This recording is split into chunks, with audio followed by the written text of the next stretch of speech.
Well, hey everyone.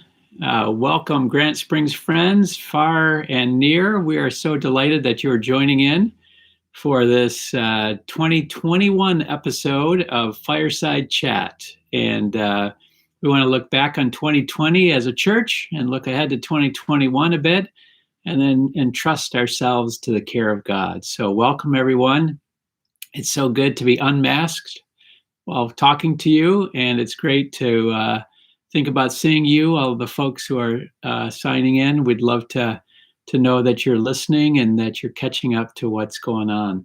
Hey, first, we'd like to say a big thanks to everybody for their work in 2020. So I have a list of things to celebrate, things that we're excited about as a church and as individuals. And before I say that, let me just go to one thing. There is this saying in the church, it's attributed to Augustine, that wonderful wise saint back from the late 300s, early 400s. And he says, the healthy church is always reforming. Some people put it this way, the reformed church is always reforming.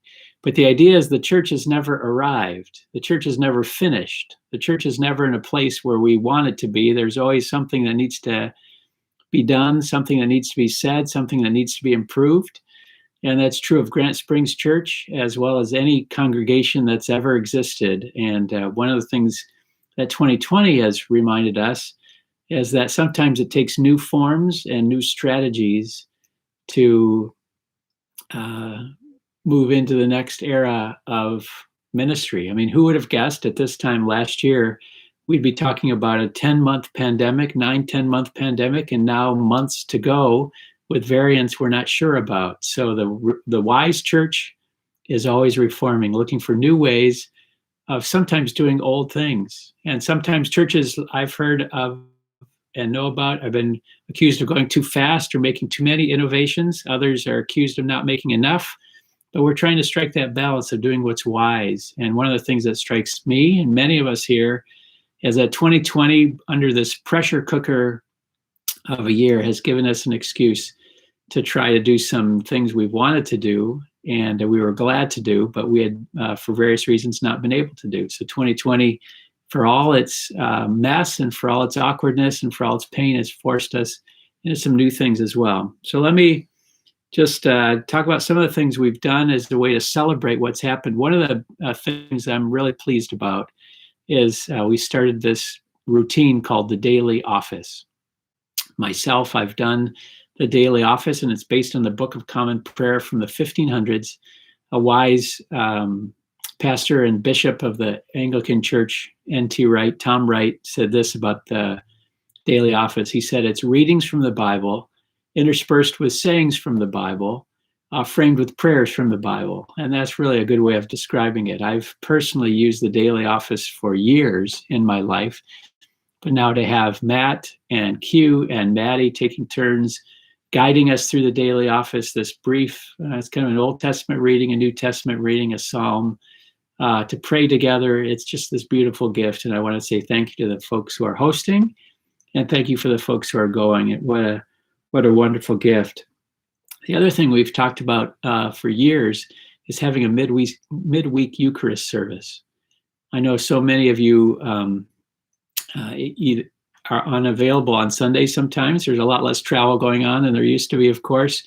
Sometimes people have to work. Some of our medical friends, some of our other friends are not available on Sunday. And to be able to provide this midweek, right now it's 12:30 on Tuesdays. It's a brief, beautiful, historic service. And again, I invite you to participate in that Tuesdays at 12:30.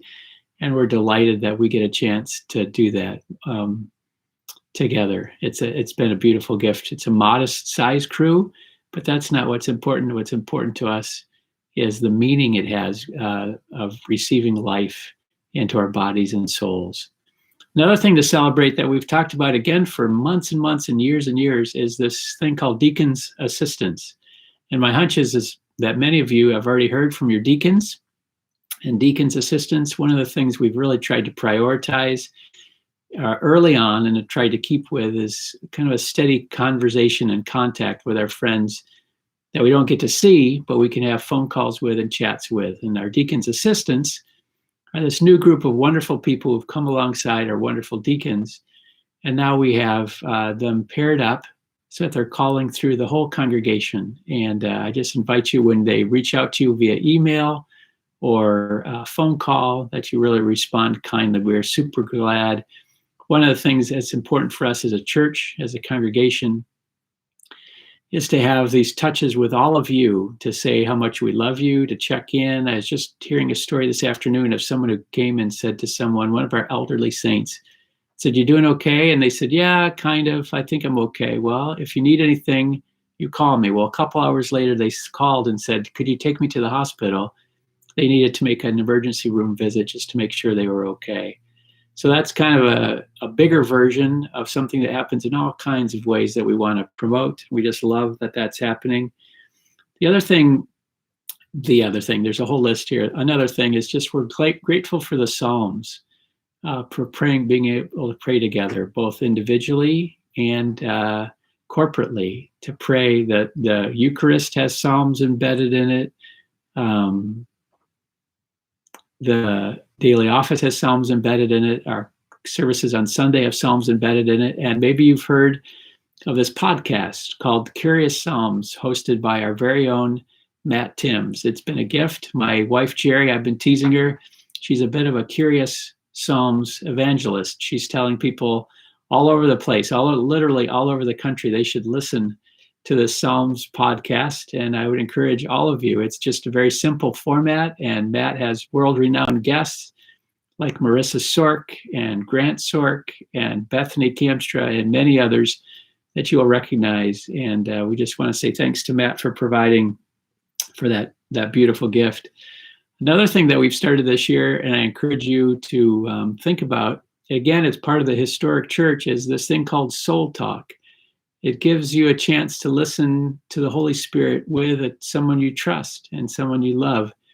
I was just talking to my nephew in Michigan, and he said, "Uncle Kevin, I just talked to Matt Timms for Soul Talk, and it was amazing. Matt's an amazing guy." Now, we all know that, and my nephew Dan is kind of a church insider. He's a Grant Springs insider in Grand Rapids, Michigan. And for a late 20-something person to be coming into the church and poking around the church and really absorbing so much of the church right now has been a gift. But whether it's Dan or you or me, this gives you a chance to listen to the Holy Spirit with another person who's paying attention, who's trying to sense with you what God is doing. So anyway, I invite you to take care, to really think about that. Another thing we've done as a staff that I really want you to know, that's been a rich treasure for us, as we've worked through David Bailey, a friend of mine. He has this ministry called Rev Han, which is foretaste, this promised experience of God's goodness now that prepares us for the next life.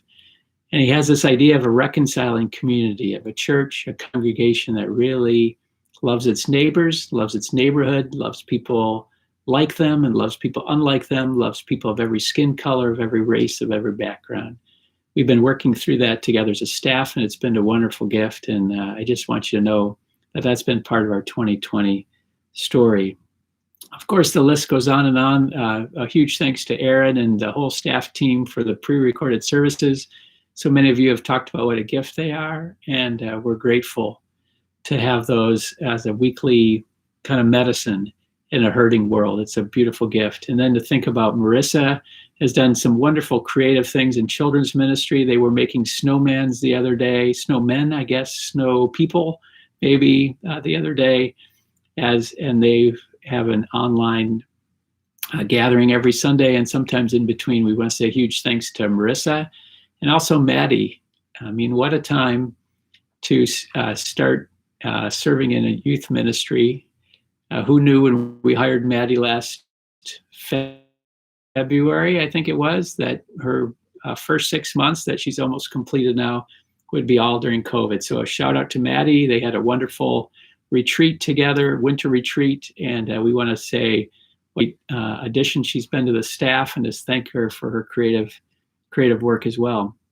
There's also been a significant community engagement over this year. That's always true of Grant Springs, but we're pulling that together, and COVID's giving us a chance, and you'll hear more about this going into 2021, of really gathering all the ways that we minister and connect with our neighbors and serve our neighbors. There are There are some churches that are really tempted at a time like this to pull in the fences and to kind of and to say we don't want anybody who thinks differently than us, but we want to be a church that's always for what the ancient Christians called the common good. We want to be caring for our neighbors. We want their lives to improve. We want to love them and care for them, and these community engagement pieces are part of that. We had about 24 people, just one example. We had 24 people at the salt mine a couple weeks ago, putting food in boxes that can be distributed to our neighbors in Lincoln, and we're grateful for those folks who showed up, and we're grateful for their spirit that they came to that meeting with and gathering with, and we're looking forward to accenting that. Gathering in is something we've long housed homeless folks in Placer County. We've long housed them. Well, we can't house folks right now, but we have been providing meals for folks and trying to look for other ways to support them as well. Just a way to say ministry continues, and a way to say there's lots of behind the scenes and neighborhood ways that folks are participating. And if you'd like any information on this, you can call Amy in the church office. You can sign up at church at Grant Springs and just say you'd like more information, or there's lots of information, of course, on the website. A couple other things to celebrate for 20. And this is quite a list, isn't it? Which is quite a gift from God. One of the things to celebrate is the ordination of Libby Backfish. What a gift she's been to us. And we're certainly glad, and we give a shout out to and congratulations to Libby on her ordination. And we have Maddie, who's also pursuing ordination at the beginning of that process. And it's wonderful to see folks move through the steps towards being able to serve the church by providing Eucharist, by leading in baptisms, and just in a whole bunch of different ways. So a shout out again to Libby for her ordination of a couple months ago. And then just to round out our list, which could go on forever and ever, is a big thank you to our interns, Hannah and Grant and Bethany.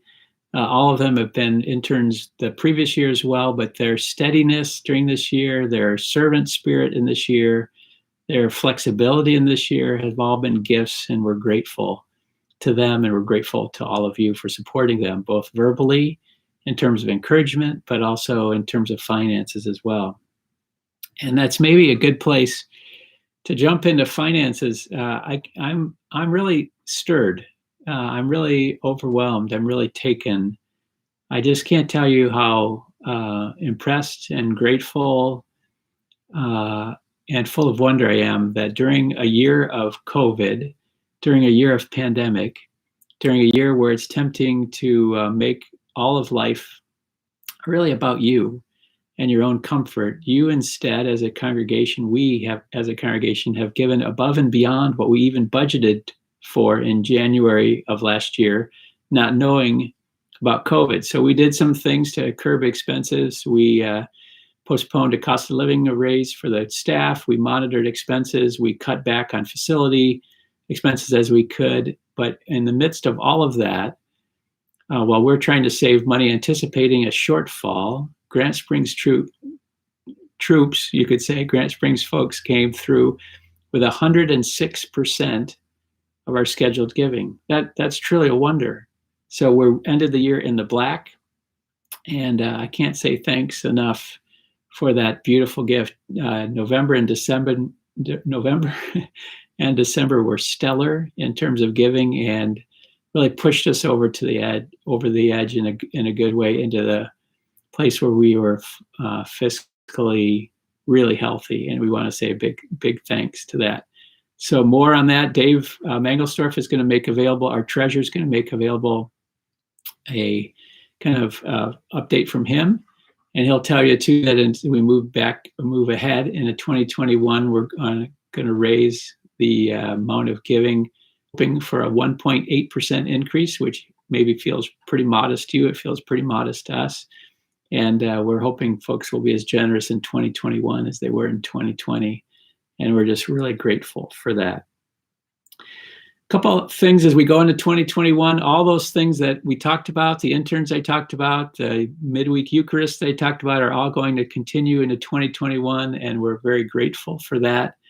A couple things I want to highlight is during Epiphany, we have house blessings, and I've been writing a book on baptismal identity. It's called Living Underwater and Studying the Ancient Practices of the Church. And there's going to be a lot of stories about people's baptism and what it means to them. And one of the ways to celebrate our baptism, to celebrate the fact that we belong in body and soul and life and death to our faithful Savior, Jesus Christ, is to have our house blessed.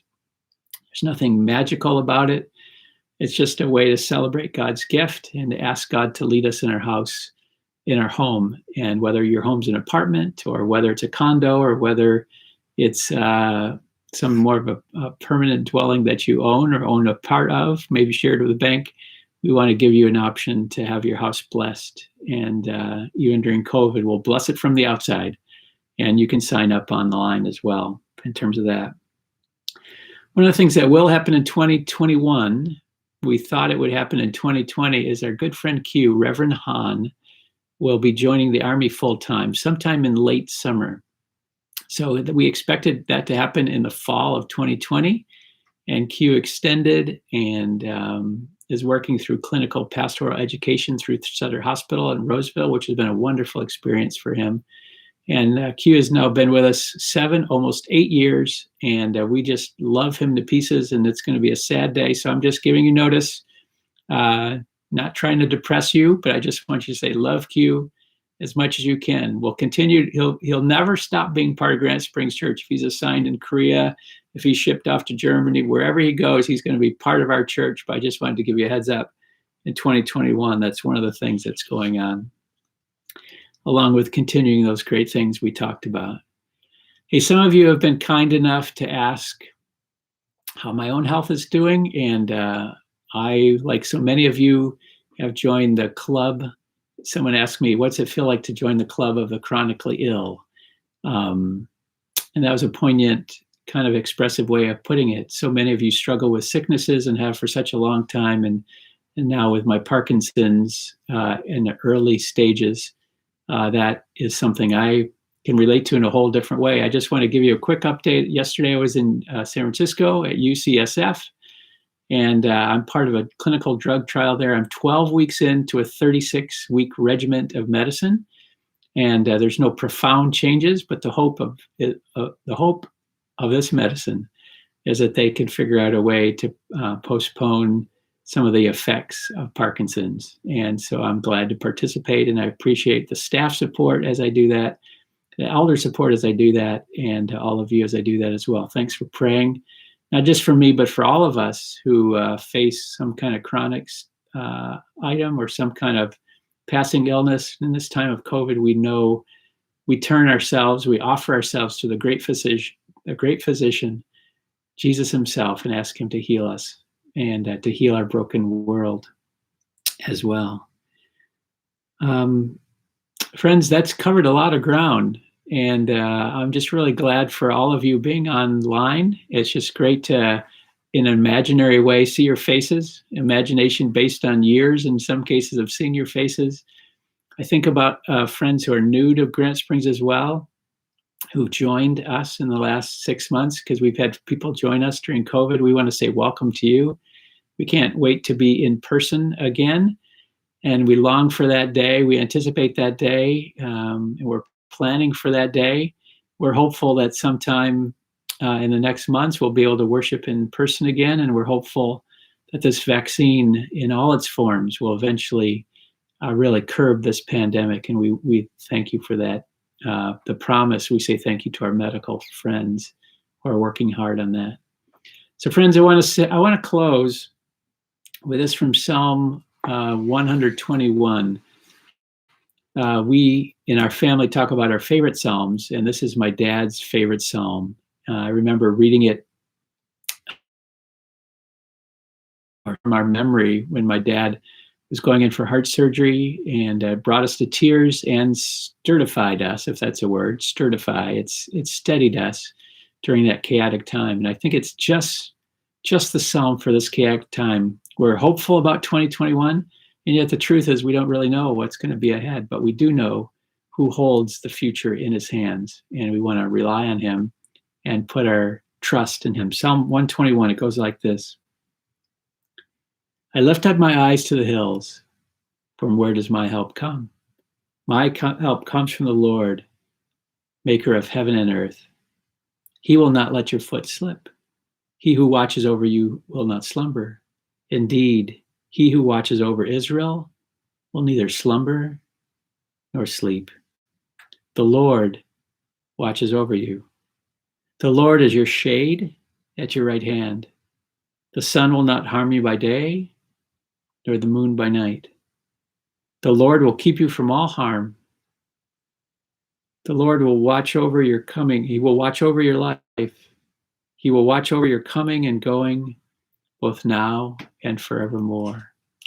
That's it, friends. As we go into 2021, that's my hope, my fondest hope for all of you that we love so much, is that you would have this treasured in your heart. The Lord will watch over your coming, and he will watch over our going, both now and forevermore. Grace to you, friends. God bless you all. It's wonderful to chat. 2020 has been a gift in some ways, a painful reality in others, but we lean into God's promises in 2021 as we walk. Whatever reality is, we walk it together. God bless you, friends. Take care, everyone. God bless.